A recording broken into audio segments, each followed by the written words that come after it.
Imagine for a second that you are walking down the Sunset Strip in Los Angeles. The sun is shining, and you're stepping into a highly rated, incredibly trendy health food restaurant. Right, just picture that ultimate, pristine California wellness vibe. Exactly. You're just there to grab a nice organic salad. The atmosphere is vibrant. It's welcoming. You might even spot a major Hollywood A-lister eating at the table right next to you. Yeah, it was really the absolute pinnacle of that early natural living culture. It was. But then, I want you to fast forward just a few years. The charismatic owner of that exact same restaurant has declared himself a spiritual guru. And things have taken a very, very sharp turn. To say the least. You have completely cut ties with your biological family, you've handed over your bank accounts, and you've moved into a crowded Hollywood mansion. Oh, wow. Yeah, and right now you are currently in a dark, humid basement. You are furiously pounding on a tribal drum in a completely improvised, chaotic, psychedelic rock session. Which is just, it's such a wild image. And the craziest part, the former restaurateur isn't even singing. He is staring deeply, unblinkingly into your eyes, dictating the entire rhythm of the music using nothing but the cadence of his own breathing. I mean, that is an escalation that almost completely defies logic. You go from serving, alfalfa sprouts and fresh-pressed juice to channeling cosmic vibrations in a highly secluded, tightly controlled cult. Right. The psychological leap there is just absolutely staggering. Welcome to today's deep dive, where we are going to explore that exact wild trajectory. Today's mission for you, our ever-curious listener, is to explore a truly fascinating column from Monumental Movement Records, published in 2025. Yeah, it's a fantastic piece of writing. It really is. We are looking deep into Yahowha 13. This was a 1970s psychedelic experimental rock band that was, in reality, the musical arm of an infamous Los Angeles spiritual commune known as the Source Family. And setting the stage for this one is so crucial. The story we are unpacking involves some incredibly intense group dynamics, extreme isolation, and obviously a deeply controversial central figure. But our primary lens for this deep dive is the artistic output. We are looking at how a completely insular, cut-off community managed to forge an enduring, complex sonic legacy out of thin air. Yeah, a legacy that different cultures around the world are still completely divided over today. Exactly. Okay, let's unpack this. Because this isn't just a quirky, obscure music history lesson. It is a profound look at how a health food pioneer transformed into an all-powerful leader. Right. And how his followers inadvertently created some of the most influential avant-garde music of the era. But before we can even begin to understand this bizarre, chaotic audio they left behind, we really have to understand the architect behind it all. You absolutely do. Who's the guy running the restaurant who eventually turns his followers into an experimental jam band? Well, to understand the music, you have to understand the psychological pressure cooker that produced it. And that entire environment was designed and dictated by a man who eventually called himself Father Yod. Father Yod. Right. But he started out as James Edward Baker, born in 1922 in Cincinnati. Right. And tracing Baker's past gets murky incredibly fast. The Monumental Movement Records column paints a picture of a guy who was basically a walking labyrinth of contradictions. Oh, absolutely. Like he was a former Marine, and he frequently recounted these tales of earning a Silver Star. Even though official military records don't actually seem to back up that specific medal. Exactly. It's all a bit hazy. But after his service, he moves to the West Coast and essentially becomes a founding father of the natural life and vegetarian movement. Which is a huge deal at the time. It was massive. He opens the Source restaurant. It's a huge, unprecedented hit. He is the ultimate picture of early wellness culture. So, how does the guy selling organic salads turn into a spiritual absolute? The turning point really comes when he immerses himself in mysticism, specifically Yogi Bhajan's Kundalini Yoga. Okay, so what exactly is that for the listener who might not know? Well, for those who might not be familiar, Kundalini is this intense practice heavily focused on dynamic breathwork, repetitive chanting, and moving energy up the spine to achieve a state of spiritual awakening. Oh, wow. So it's very physical. It's incredibly powerful on a physiological level.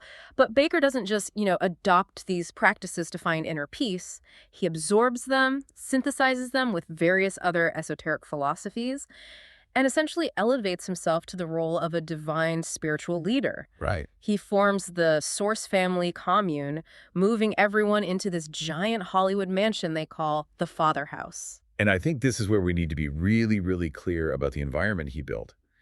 The documentation from the column shows a guy surrounded by a massive cloud of controversy long before any music was ever recorded. Yeah, it's very dark. We're talking about historical rumors of him being a former bank robber, having vague ties to violent crimes, alongside these deeply alarming totalistic control tactics within the commune itself. Right. Members were required to completely renounce their personal property. They severed all ties with the outside world.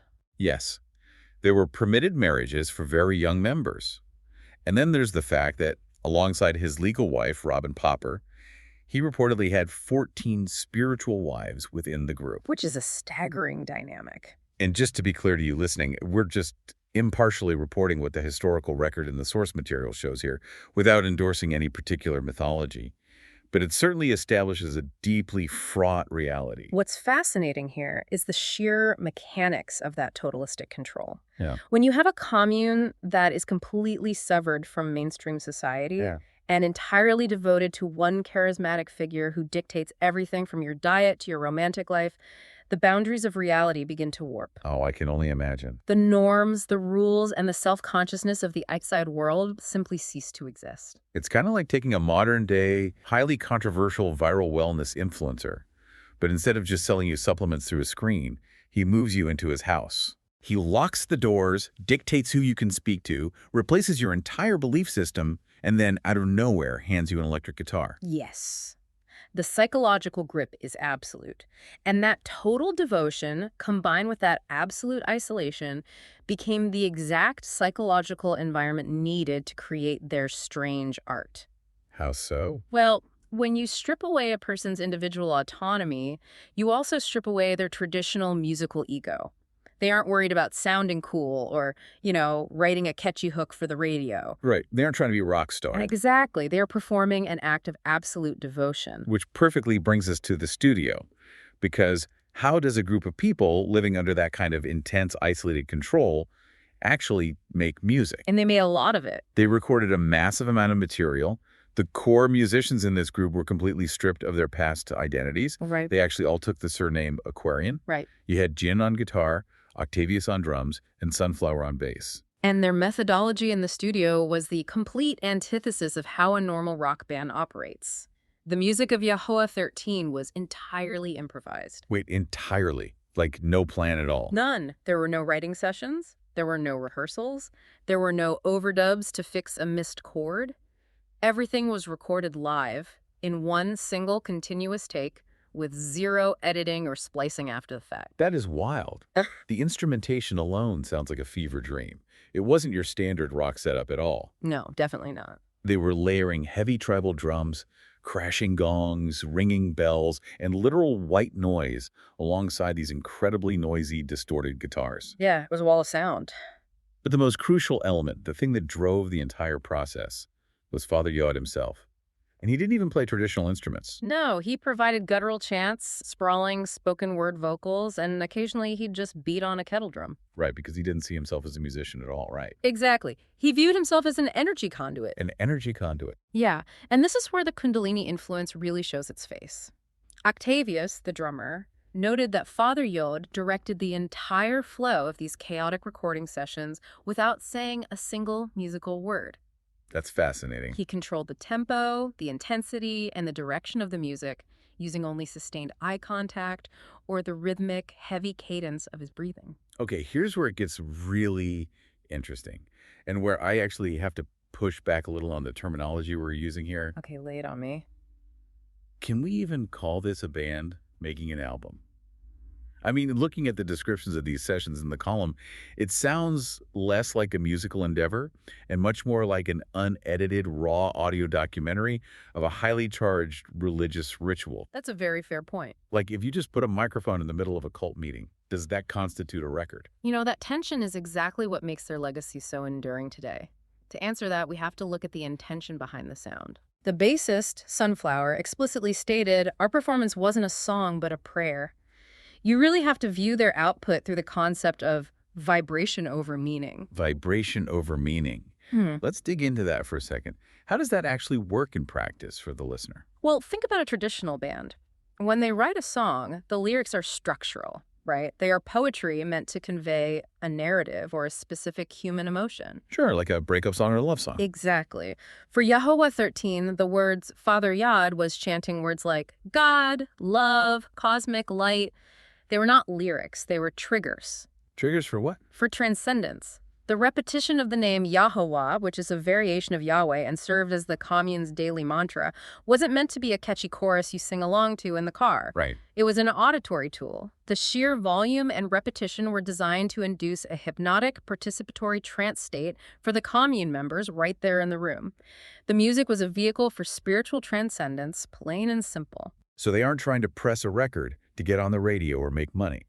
The recording is literally just the byproduct of them trying to achieve a higher state of consciousness in their basement. Exactly. It is the exhaust fumes of a spiritual engine. The tape recorder just happened to be running while they were trying to touch the divine. Okay, so they have this wild method down. They are recording these massive, unedited, breathless rituals. Let's look at what actually came out of these sessions and the completely shocking end to this entire operation. It's quite a timeline. It is. The discography evolves rapidly over a very short period. Between 1973 and 1974, they released music under the moniker Spirit of 76. You get albums like Tech and Contraction. Yeah. And the sources describe these as incredibly raw, relying heavily on strange sound experiments and extended chanting. That's really their embryonic stage. They are essentially figuring out the mechanics of merging their esoteric rituals with raw amplification. But then we move into the 1974 to 1975 era. The peak era. Yes, this is the proper Yahowha 13 era, where they reach their peak of conceptual ambition and technical synchronization as a unit. This is the era that produces what is widely considered their masterpiece, Penetration, an Aquarian symphony. That's such a heavy record. It's full of these sprawling, sweeping psychedelic jams.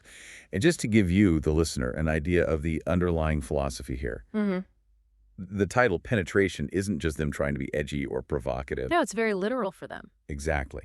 It specifically refers to their belief system regarding cosmic integration, the idea of sublimating raw sexual energy into a massive spiritual merging with the universe. It is heavy esoteric stuff. And they were incredibly prolific with it. They were pressing these records privately, paying for it themselves, and releasing them in tiny batches of maybe 500 to 1,000 copies. They just sell them out of the restaurant, right? Yeah, or just hand them out. But just as they are hitting their creative stride, producing their most celebrated work, the entire foundation of the commune completely collapses in a single afternoon. Right. We reach August 25, 1975. The commune is relocated to Hawaii. Father Yod decides he's going to fly a hang glider. Now, keep in mind, he has absolutely no experience. None. He has never flown one before in his life. He takes off from a cliff, he crashes almost immediately, and he dies from his injuries 9 hours later. It is a violently abrupt end to a man who had spent years building himself up as an invincible cosmic entity. And I know what you are probably thinking right now. You're thinking, wait a minute, he's surrounded by dozens of completely devoted followers. Why didn't a single person step in, grab his arm, and say, hey, maybe don't jump off a cliff with a kite you've never used? It's the logical question. But that question cuts right to the heart of cult psychology. Yeah. When you have spent years indoctrinating people to believe that you are an infallible God, they lose the capacity to question your actions. Because questioning him would mean questioning their entire reality. Precisely. To the Source family, Father Yod couldn't make a mistake. If he was strapping himself into a hang glider, it must be part of a divine plan. You do not stop a god from acting. Which perfectly explains their reaction to his death. The documentation points out that the family didn't view his crash as a tragic, fatal error in human judgment. Right. They didn't see a guy who made a terrible mistake. They reframed it entirely. They viewed it as Father Yod intentionally shedding his physical body so he can move on to the next spiritual plane. That reframing is a classic, almost textbook psychological defense mechanism within totalistic groups. Oh, absolutely. When reality violently contradicts the mythology of the group, cognitive dissonance kicks in hard. You cannot admit that the leader is just a fragile human who made a dumb mistake, because if you admit that, the entire belief system you sacrificed your life for shatters. So the sudden death must be reframed as a grand, intentional cosmic victory. So what does this all mean for the art? Because look at the incredible irony of the situation. The definitive centerpiece of this entire musical endeavor, the guy who literally dictates the rhythm of the drums with his breath, flies off a cliff and is gone. Yeah. But his music survives him. And it only survives because they had this obsessive compulsion to record everything they did in those basements. That's the crux of their legacy. Father Yod's death essentially froze the music in amber. Oh, that's a great way to put it. If he had lived into the late 70s or 80s, who knows? Maybe they would have bought a bunch of synthesizers, pivoted to disco, and completely ruined their mystique. Laughs internally. Yeah. Yeah, a Source Family disco album would have been terrible. Right. But his sudden, shocking death turned these rough, lo-fi, private press vinyl records from mere daily meditation exercises into finite sacred relics.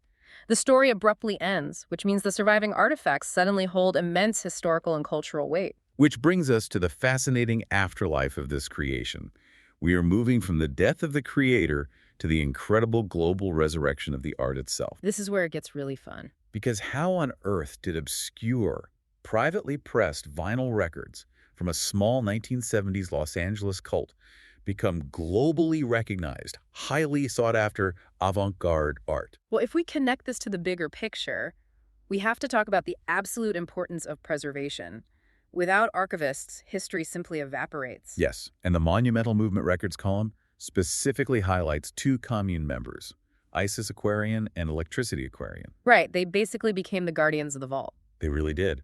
They kept the archives alive for decades, protecting the audio tapes, the photographs, the documents. Because they refused to let it disappear, a massive cultural resurgence was able to happen. Which is incredible dedication. In 1998, a Japanese label called Captain Trip released an enormous 13 CD box set compiling all their work, called God and Hair. 13 CDs. Yeah, a massive collection. And later, in 2012, a documentary titled The Source Family was released, which finally brought the visual, terrifying reality of the cult to the broader public. But here is where the story of Yahowha 13 transcends being just a neat little cult documentary. It becomes a profound study in cultural reception. Right. The column outlines this incredible global divide in how these exact same surviving audio artifacts are interpreted today, depending entirely on where you live. This is truly my favorite part of the whole deep dive. Think about this. You have the exact same audio recording. It's a piece of vinyl playing the exact same chaotic frequencies, the same out-of-tune guitars, the same chanting. Yeah. But depending on where you drop the needle on the map, it means something entirely different. In the United States, through reissues by labels like Drag City and Swordfish, it's largely viewed as a dark, historical curiosity. It's an artifact. Exactly. People listen to it as a slightly terrifying document of the dark underbelly of American hippie commune culture. Right. But then you take that exact same record to Germany? Okay, what happens in Germany? In Germany, the music is embraced entirely within the context of krautrock. If you listen to legendary German experimental bands from that era, like Can or Amandul II, their music is built on hypnotic, repetitive, driving rhythms meant to induce a trance-like state. So they see the similarity. Exactly. It's avant-garde sonic experimentation. So a German audience listens to Yahowha 13, and they hear those exact same elements: the repetition, the noise, the driving tribal drums. They hear it purely as acid jam brilliance. Wow. The German audience, by and large, completely ignores the 14 Wives, the health food restaurant, and the cult aspect. To them, it's just pure, unadulterated musical innovation. And then you fly over to Japan, where that massive 13 CD box set was released. In Japan, it isn't just an artifact, and it isn't just krautrock. It is celebrated as esoteric or heretical psychedelia. Yeah, the reception there is completely unique. The Japanese underground music scene had a massive appetite for extreme, boundary-pushing art. These original records became highly sought-after, incredibly expensive collector's items. They're legendary over there. And the sheer chaotic energy of Yahowha 13 actually went on to deeply influence legendary Japanese acid rock bands like Acid Mother's Temple. That's amazing. The spiritual extremity of the cult wasn't something to ignore. It was a feature that made the music dangerous and alluring. It completely proves that once art leaves your hands, the audience's culture decides what it actually means. It is the ultimate Rorschach test of art. Oh, I love that. Think about it. When you put on Penetration, an Aquarian symphony, what are you actually hearing? Are you hearing the dark manipulation of a charismatic cult leader? Are you hearing the boundary-pushing, hypnotic noise of the avant-garde? Or are you hearing a mystical, heretical artifact from another dimension? It's all of the above, depending on who's listening. Exactly. The music is exactly the same, but the context the listener brings to it changes the sound completely. It shows that cultural context, and again, preservation, is everything in how we define art history. It's absolutely mind-blowing. To quickly recap this wild journey for you, we started with James Baker, a guy running a trendy Sunset Strip health food restaurant serving celebrities. Right. We watched him weaponize mysticism to pivot into Father Yod, forming a highly restrictive, totalistic commune. We explored how they translated that intense lifestyle into completely improvised, unedited musical rituals, guided by nothing but breath and eye contact. Which is still hard to wrap my head around. Same. And we followed it through a tragic, bizarre hang gliding accident, all the way to a globally fragmented legacy where different continents can't even agree on what genre of music it actually is. It is a profound, almost unbelievable trajectory from Los Angeles hospitality to cult leadership, ending as a global art enigma. And before we wrap up, just a final reminder that while the Source Family Commune produced this fascinating audio, their practices were highly controversial. Very much so. We aren't litigating the claims surrounding Father Yod's past or the inner workings of the commune. Our focus on this deep dive has been exploring the undeniable, enduring footprint that their strange, experimental audio left on the modern music landscape, as documented by monumental movement records. But I do want to leave you with a final, lingering question to mull over. Let's hear it. We've spent this whole time discussing the music, the hypnotic chanting, and its legacy. But consider the completely unstructured, chaotic, one-take nature of these recordings. Yeah. If you were to somehow strip away the wild mythology, if you took away the 14 wives, the Hollywood mansion, the celebrity restaurant, and the hang-gliding cult leader, would anyone still be listening to these albums today? Is the music itself truly brilliant avant-garde art, or is it just the perfect blank sonic canvas for us to project our endless cultural fascination with cults? Wow. That is a question that completely changes how you hear the record. Thank you so much for joining us on this deep dive. Never stop questioning what you hear and always stay curious.